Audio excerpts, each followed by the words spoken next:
Machiegni kendo nya Kwaramogi. Kaunti ma Kisumu noriwore gi piny mangima dhialo odiechieng' tuo sukari. Nyasi manoriwo wuoth kod puonj mag dago ngima makare manobagi kar limbe ma Impala kod osiptal mar Avenue komakore kod Jaramogi e kind jokanyo mamoko. Nyasi makama ne geto puonjo kendo yawo pach oganda wi tuo sukari, jiwo pim machon kinde ka kinde kod jiwo loko kit dak ma oganda odago. Millicent Adhiambo Giler mathoth.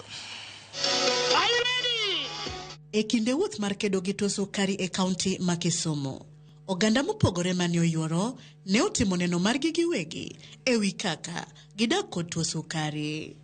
Kajode Juma Jacob mosedak gi tuoni 2021 mane ofwenye yango buok mane oyudo. Kata kamano nochune mondo orwak wachno kendo olok kit dak mar ngimane. I was diabetic to nakia.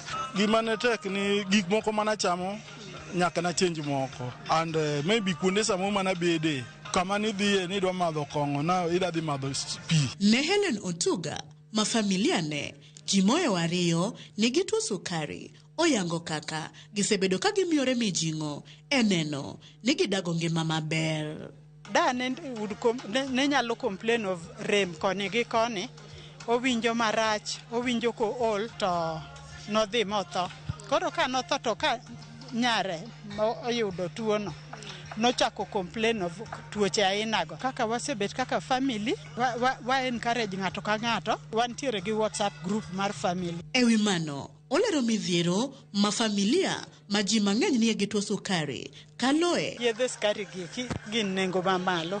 Diabetes thing should be put as a national disaster so that if there is medication that can be provided for free or if they can reduce the prices would be better. Ellen kod Kajode nyiso morgi ewi wuoth makawuono mar kedo gi tuoni, gino magikoni miyo gi picha mar hera kod jip. Ji osekawo ga mang'eny ni ng'ama nigi diabetes tuo sukari ok thiedhre obotho. Koro kinendo ka ji ochung' kodi to kare wacho to kare pod ji value kare an dhano. Gimoko nyago kabisa okabiro kenda.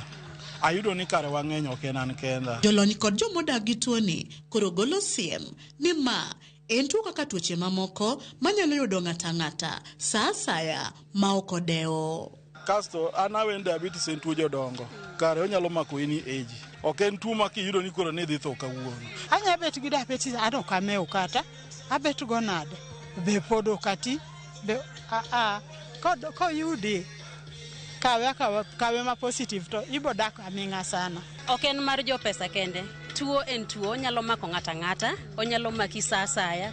Inyalo bedo nini bedo lakini ituo kama intieno. So you need to also ensure that you get screened in your nearest dispensary or health facility, and screening usually is free. Hudson Onchangwa, ma en nas jotuo sukari e osiptal ma Jaramogi, wacho ni tuoni inyalo dagodo e yo makare, to mana ka oganda ochikore gi muonyo yath kaka owinjore kod goyo picha del e kinde momondo. The main challenge that I see for patients with diabetes is poor management of diabetes because most patients came to the facility when they are overdue or they are late. Nono mar riwruok pinje mangima World Health Organization ma 2024 yango ni 4.4 mag oganda jo Kenya nigi tuo sukari ka e bombe ema entiere malo moloyo. Kuom counties 47 ma tuoni nie malo, kaunti ma Nairobi nitiere gi 7.5, Kisumu 6, Mombasa 5.1, Kisii Eldoret 4.8 gi 4.2 koluore. Kwan mapoko yangi mar tuo sukari nitiere 43. E seche ogogo, lakteche lero ni joma nyalo yudo tuoni mayot gin jok mapek mar dendgi nyalo kelo negi tuoche, jogo manigi del mang'oyo kod jogo ma ok rang kit chiemo magichamo. Koro en gima oyangore ni nyasi maket kod mane otimore boma ma Kisumu ni ok en mana mar dhialo odiochieng' tuo sukari, to en mar jiwo oganda mondo orwak kido makare mag chiemo magichamo, manyo pime sama chon kod bende wuotho kanyakla gi joma odak gi tuoni. Millicent Adhiambo, Ramogi TV, Kisumu County.